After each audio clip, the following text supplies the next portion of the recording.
नमस्कार दोस्तों, आपका स्वागत है करंट अफेयर्स की इस सीरीज में।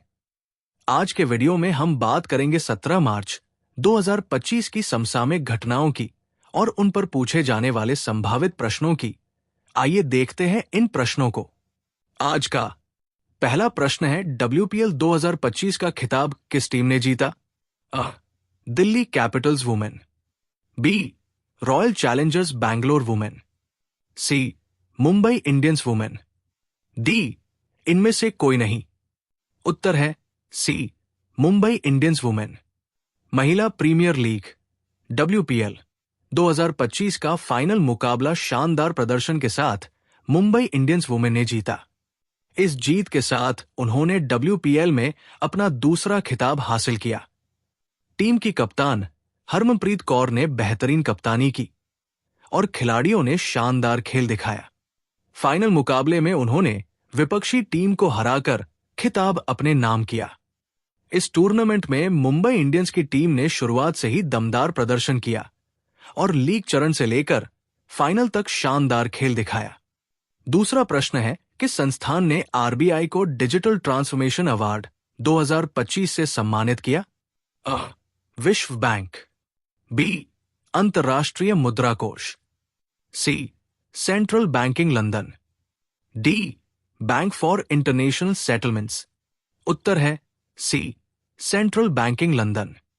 भारतीय रिजर्व बैंक RBI को डिजिटल परिवर्तन के क्षेत्र में महत्वपूर्ण योगदान के लिए सेंट्रल बैंकिंग लंदन द्वारा डिजिटल ट्रांसफॉर्मेशन अवार्ड 2025 से सम्मानित किया गया। इस पुरस्कार के तहत RBI द्वारा वित्तीय क्षेत्र में डिजिटल भुगतान और नवाचारों को बढ़ावा देने की पहल को सराहा गया। RBI ने UPI, डिजिटल करेंसी और अन्य फिनटेक नवाचारों के माध्यम से भारत में वित्तीय समावेशन को बढ़ावा दिया है। ये पुरस्कार केंद्रीय बैंकों की डिजिटल पहलों को मान्यता देने के लिए प्रदान किया जाता है। तीसरा प्रश्न है, रमाकांत रथ, जिनका हाल ही में निधन हो गया, वे किस भाषा के प्रसिद्ध कवि थे? अ. हिंदी। बी. बंगाली। सी. ओडिया। डी. तेलुगु। उत्तर है सी, ओडिया। प्रसिद्ध ओडिया कवि रमाकांत रथ का 16 मार्च 2025 को भुवनेश्वर में निधन हो गया। वे ओडिया साहित्य के प्रमुख हस्ताक्षर थे और उनकी कविताओं में आधुनिकतावादी शैली देखने को मिलती थी। उनकी प्रमुख रचनाओं में श्रीराधा और सप्तम ऋतु शामिल है। उन्हें साहित्य अकादमी पुरस्कार और कई अन्य प्रतिष्ठित पुरस्कारों से सम्मानित किया गया था। उनकी लेखनी में प्रेम, आध्यात्मिकता और सामाजिक चिंतन की झलक मिलती है। उनका निधन भारतीय साहित्य के लिए एक बड़ी क्षति है। चौथा प्रश्न है, नेशनल वैक्सीनेशन डे हर साल किस तारीख को मनाया जाता है? अ. 15 मार्च। बी. 16 मार्च। सी. 17 मार्च। डी. 18 मार्च। उत्तर है बी. 16 मार्च। भारत में हर साल 16 मार्च को राष्ट्रीय टीकाकरण दिवस, नेशनल वैक्सीनेशन डे, मनाया जाता है। ये दिन 1995 में पोलियो उन्मूलन अभियान के तहत पहली बार ओरल पोलियो वैक्सीन के उपयोग की वर्षगांठ के रूप में शुरू किया गया था।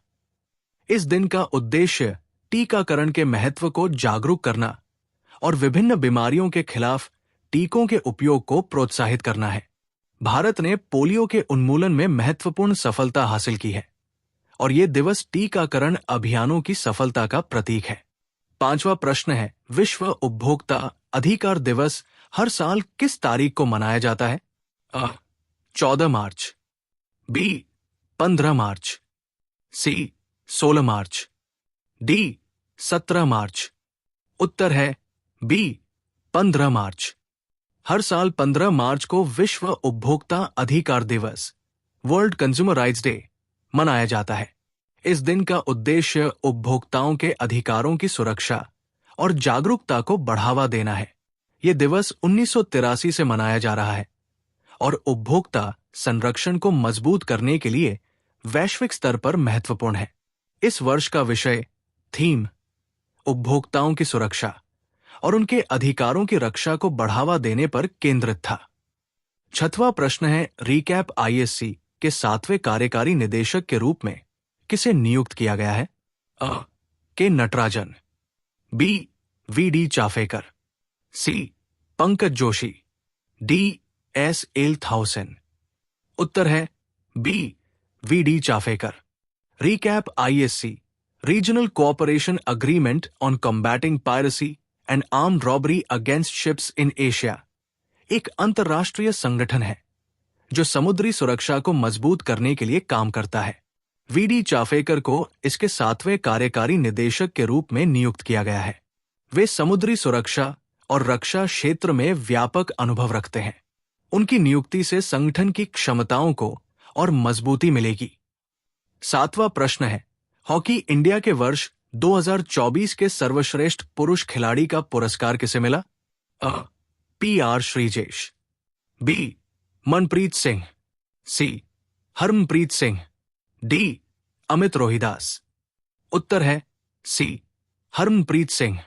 हरमनप्रीत सिंह भारतीय हॉकी टीम के स्टार डिफेंडर और ड्रैग फ्लिकर को हॉकी इंडिया के 2024 के सर्वश्रेष्ठ पुरुष खिलाड़ी का पुरस्कार दिया गया। उन्होंने साल भर शानदार प्रदर्शन किया और भारतीय टीम को कई अंतर्राष्ट्रीय मुकाबलों में जीत दिलाने में अहम भूमिका निभाई। उनके नेतृत्व और खेल कौशल को देखते हुए उन्हें ये सम्मान मिला। 8वां प्रश्न है, हॉकी इंडिया जमन लाल शर्मा पुरस्कार 2024 किसे प्रदान किया गया? भारतीय खेल प्राधिकरण, बी. युवा मामले और खेल मंत्रालय, सी. प्रसार भारती, डी. भारतीय ओलंपिक संघ। उत्तर है सी. प्रसार भारती। प्रसार भारती को हॉकी इंडिया द्वारा 2024 के जमन लाल शर्मा पुरस्कार से सम्मानित किया गया। ये पुरस्कार खेल प्रसारण और हॉकी के प्रचार प्रसार में उनकी भूमिका को मान्यता देने के लिए दिया जाता है। प्रसार भारती ने हॉकी के विभिन्न आयोजनों को कवर किया और खेल को अधिक दर्शकों तक पहुंचाने में महत्वपूर्ण योगदान दिया। 9वां प्रश्न है, अंतरिक्ष में फंसे सुनीता विलियम्स और बुच विल्मोर को वापस लाने के लिए कौन सा मिशन अंतर्राष्ट्रीय अंतरिक्ष स्टेशन पर पहुंचा? अ. SpaceX Dragon, B. SpaceX Crew 9, C. SpaceX Crew 10, D. Boeing Starliner.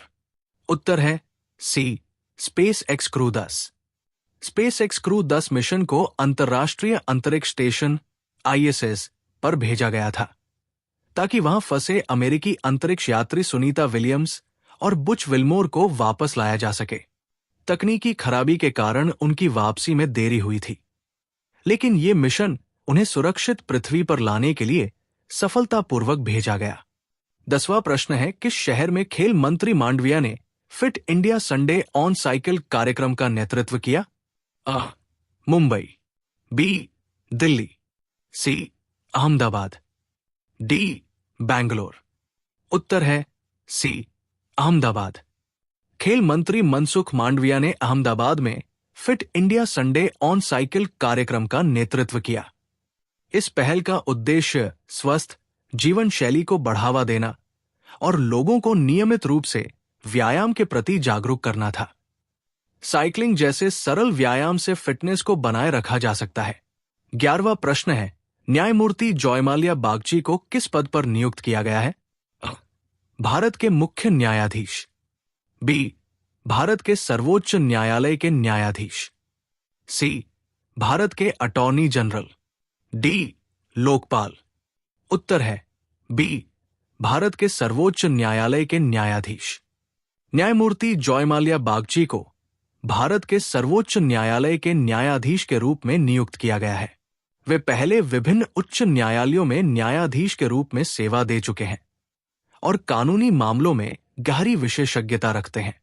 12वां प्रश्न है, 19 से 20 मार्च को होने वाली आसियान रक्षा मंत्रियों की बैठक की सहअध्यक्षता कौन से देश करेंगे? भारत और इंडोनेशिया, बी. मलेशिया और थाईलैंड, सी. भारत और मलेशिया, डी. सिंगापुर और वियतनाम। उत्तर है सी. भारत और मलेशिया। आसियान रक्षा मंत्रियों की बैठक मार्च के 19 से 20 को आयोजित की जाएगी, जिसकी सहअध्यक्षता भारत और मलेशिया करेंगे। इस बैठक में क्षेत्रीय सुरक्षा, रक्षा सहयोग और सामरिक संबंधों पर चर्चा होगी। धन्यवाद।